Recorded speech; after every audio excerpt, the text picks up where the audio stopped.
রাজ্যে ক্ষমতা হস্তান্তরিত হওয়ার সাথে সাথেই একের পর এক পঞ্চায়েত দখল করছে গেরুয়া শিবির।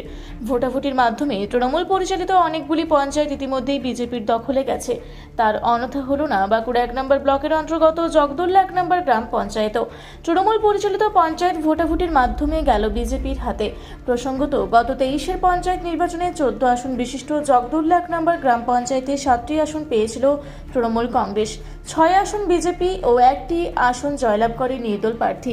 সংখ্যাগরিষ্ঠতা না থাকায় বোর্ড গঠন করা তৃণমূলের পক্ষে দুষ্কর হয়ে দাঁড়িয়েছিল। পরে বিজেপির এক পঞ্চায়েত সদস্য তৃণমূল শিবিরে যোগদান করায় এই পঞ্চায়েত পরিচালনা করার ভার গিয়েছিল তৃণমূল কংগ্রেসের হাতে। রাজ্যে ক্ষমতা হস্তান্তরিত হওয়ার পর কোনো এক অজানা কারণে এই গ্রাম পঞ্চায়েতের প্রধান পদত্যাগ করায় প্রধানের আসন শূন্য হয়ে পড়ে। এদিন ভোটাভুটিতে 14 জন পঞ্চায়েত সদস্যই অংশগ্রহণ করে। বিজেপির মৌসুমী বাউরিকে প্রধান হিসেবে নির্বাচিত করে। আনুষ্ঠানিকভাবে বাঁকুড়ার বিধায়ক নীলাদ্রি শেখর দানার উপস্থিতিতে গঙ্গাজল ছিটিয়ে রীতিমতো পঞ্চায়েত চত্বরকে শুদ্ধিকরণ করে পঞ্চায়েত প্রধানকে চেয়ারে বসানো হয়। বাঁকুড়ার বিধায়কের দাবি, তৃণমূল আমলে এই পঞ্চায়েতে কী দুর্নীতি হয়েছিল তা সকলেরই জানা। এবার সেসবের দিন শেষ, মানুষের পঞ্চায়েত স্বচ্ছভাবে চলবে। নবনির্বাচিত প্রধান মৌসুমী বাউরি জানান, স্বচ্ছভাবে নাগরিক পরিষেবা দেওয়ার জন্য তিনিও সচেষ্ট থাকবেন। দেখুন, দীর্ঘদিন আমাদের সনাতনী সংস্কৃতি, সনাতনী আমাদের প্রথা যে এই যেখানে আমাদের রাষ্ট্রবাদী আমাদের প্রধান বা রাষ্ট্রবাদী চেয়ার নির্বাচিত জনগণের দ্বারা নির্বাচিত হয়ে যখন আসে, তখন প্রথমেই আমরা সেই জায়গাটাকে শুদ্ধিকরণ করি। এটা আমাদের আজকে নতুন কিছু নয়। এই পঞ্চায়েত বিভিন্ন সময় বিভিন্ন অভিযোগ এসেছে, বিভিন্ন দুর্নীতি এখানে ধরা পড়েছে, যেগুলো সবটাই প্রকাশ্যে আনা হয়নি বা আসেনি।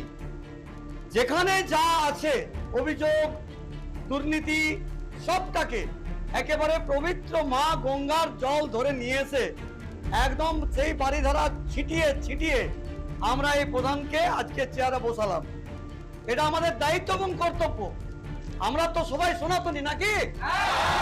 সনাতনী প্রথাতে আমাদের ভোটচাল সাহেব আছেন, তিনিও এসেছেন, তিনিও আজকে এই জায়গাটাকে শুদ্ধিকরণ করলেন আমার সাথে সাথে। তাই আমরা পবিত্র মা গঙ্গার বাড়িধারাকে নিয়ে এসে আমরা এখানটাকে শুদ্ধিকরণ করলাম। আগামী দিন যাতে শুদ্ধিকরণের মধ্য দিয়ে সমস্ত পঞ্চায়েত সঠিক পথে চলে, সঠিক দিশা দেখায় মানুষকে, তাই অঙ্গীকার আজকে করলাম। করে প্রধান সাহেব আমাদের মৌসুমী বাউরিকে প্রধানের চেয়ারে বসালাম। অনেক অনেক অভিযোগ, অনেক অনেক দুর্নীতি হয়েছে, সেগুলোকে আর পিছনে টেনে আর কোনো লাভ নেই। আগামী দিন আমাদের সামনে থেকে এগিয়ে যেতে হবে, এটাই হচ্ছে আমাদের লক্ষ্য। একটিও যেন কোনো করাপশন বা দুর্নীতি না হয়, সেটাও আমি আমার বোন মৌসুমীকে বলে গেলাম দাদা হিসাবে। আর মৌসুমী আমাদের দীর্ঘদিনের নেত্রী, দীর্ঘদিনের নির্বাচিত প্রতিনিধি, তাই আমাদের দল সংগঠন সর্বোপরি সেই মান্যতা দিয়েছে।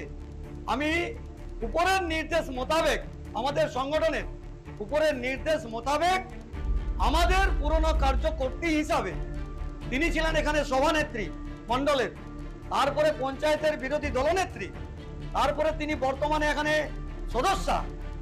সমস্তটাকে মিলিয়ে আজকে আমরা তাকে প্রধানের চেয়ারে সমর্থন জানিয়ে 14 জন মেম্বার, এই অঞ্চলের 14 জন মেম্বারই আজকে দুহাত তুলে আজকে সমর্থন দিয়ে তাকে এখানে চেয়ারে আসীন করা হলো।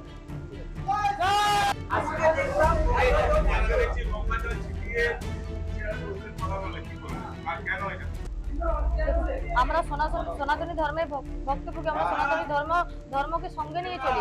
আমাদের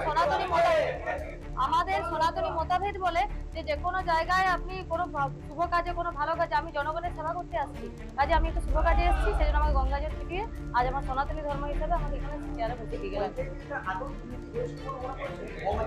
দেখুন, দুর্নীতি সব জায়গায়, সব পঞ্চায়েতেই ছিল। দুর্নীতি ছিল বলে আজ বিনাশ হয়েছে, দুর্নীতি ছিল বলেই সমস্ত পঞ্চায়েত থেকে, সমস্ত বিধানসভা থেকে বিনাশ হয়েছে। মানুষ দুহাত তুলে বিজেপিকে আশীর্বাদ করেছে, তাতে করে আজ আমাকেও আশীর্বাদ করে, মেম্বার সহ সবাই মিলে আশীর্বাদ করে আমাকে এখানে বসিয়েছে।